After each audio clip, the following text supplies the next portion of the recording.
Described as a sensory integration gym, Sensational Kids in Kildare is the first of its kind in the country, providing a wide range of therapies from occupational to speech therapy for children. I paid a visit to the centre to find out why it's attracting families from all over the country. This is Patrick, who works at Sensational Kids. And this is Stan, one of the Sensational Kids reaping the benefits from this Kildare haven. Karen, when I walk in here, I think fun centre, play centre, but it's a whole lot more than that. It's an awful lot more than that. This is actually a sensory integration gym. It's part of our occupational therapy clinic that we have here in Kildare. So what you see here are lots of different swings that we use for sensory integration. We use it for speech therapy as well, because when I set this centre up, I wanted the place not to feel like a clinic. That was very important to me, that the place had a real fun feel to it and that the children would enjoy coming here, because sometimes, you know, if children are coming here to practice things that they aren't good at or things that they need help with, they know that they're not good at these things. Well, I have to tell you, like, I'm struggling not to kick back and start swinging on this. Like, you know, I want to have fun here. I know, it's brilliant. This came about through a labour of love for you. It was, definitely. It's very personal for me. I have a child who was diagnosed with dyspraxia and sensory processing disorder. We happened to be in America at the time having some surgery on his ears, so we figured at the time it was easier to have his occupational therapy assessment done while we were hanging around in Los Angeles for the summer.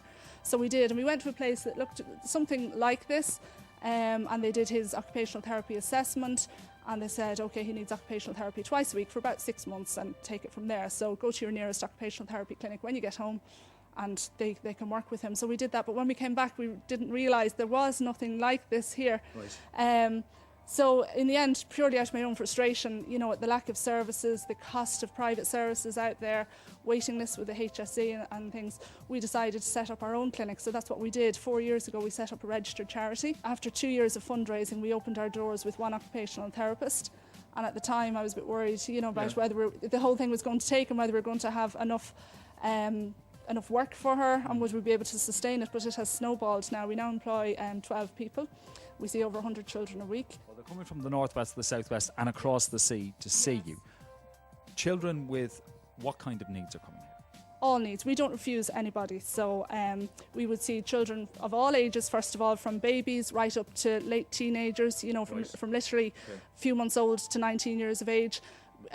We see children with a wide range of diagnoses. Now, they don't always have a diagnosis, but the children who have a diagnosis typically would be children who have autism, who are on the autism spectrum, who have Asperger's syndrome, Down syndrome, dyspraxia, sensory processing disorders, global developmental delays, all those things. But we also see a large number of children who don't have a diagnosis or who don't need one even, but sometimes they just need a little bit of help to catch up, you know, with their development, or they might be struggling at school for some reason.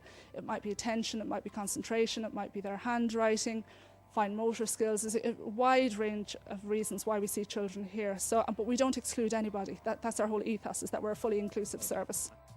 But there's a reason, Patrick, why you've got Stan doing that exercise. Absolutely. We have Stan on the swing to help regulate his sensory system. Stan is quite an active young man, and at the moment, one of the things that he really likes doing is playing on the swing. So we're trying to integrate something that he likes, something that's fun, into also addressing a difficulty that he has. Okay. You had Marion standing on this and trying to drop stuff into the bucket. Yes, again, Marion would have some difficulties with balance, and the main reason that I had her on the little wobble mat was that she had to support herself first of all, and then bend down, pick up the beanbags and throw them. So we were also focusing quite a bit on her coordination skills as well as her balance. The relaxation room, we use that for two different reasons. Sometimes this big gym here is quite a stimulating room, and we sometimes need to take children in there to relax and calm down a little bit. It can also be used for children who would be understimulated to help stimulate them, particularly, you know, things like the bubble tube, that they will visually look at it and track what's happening with that. Sometimes we would have children who would come here who would have a difficulty, but it's great that they can go away with a skill that they can actually use with their siblings and with their family. Baking is a really good one. There's a whole lot of different issues that we can address, such as sequencing of tasks, all the sensory side of baking, the wonderful smells associated with it. So it's a really fun activity. Well, we've heard from the professionals, but what do the mums have to say about it? Oh, I look forward to coming up every week and discussing with Stan or with Patrick, you know, issues we're having with Stan, and basically that's what he does. He just gives me great guidance, and yeah, definitely worth it. For Stan comes out of here very calm every Tuesday, you know. Do you feel that Stan and Marion have a chance of reaching full potential now? Oh, absolutely. This is just the leg up that she needed. And unfortunately, because of cutbacks, kids aren't going to get this. And if they did, they'll just go on to mainstream school, be able to go to college, do the things that every other child could do. And what about Marion and Stan? What do they think of Sensational Kids? What do you like the best? I like the best. The big swing. The big swings, my favourite. And now you're playing tennis, I believe, and other games. What other games? Horse riding, Yeah. swimming. And how are you with swimming? Good. Can you swim? Mm-hmm. Without armbands? Yes. I need a ring and armbands when I go swimming. Mm-hmm. You what? I have a little crocodile. When you go swimming? Yeah. Okay, and does it float? Yeah, floats in the air. And I lie in it, and when I'm lying on it, and when it goes all around the circle.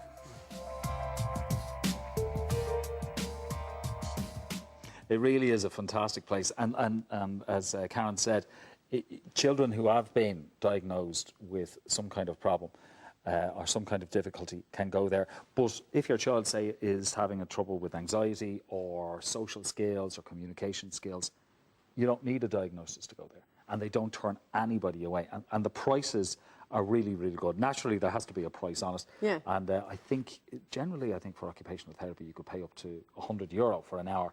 They charge about €60. And if you do need an assessment, they can give assessments too. And that's like €325 for an assessment, which is very cheap compared to What they normally are. what would normally be charged. Yeah. And some of the toys that you saw on sale there are toys which are particularly good for anybody who might have any kind of difficulty.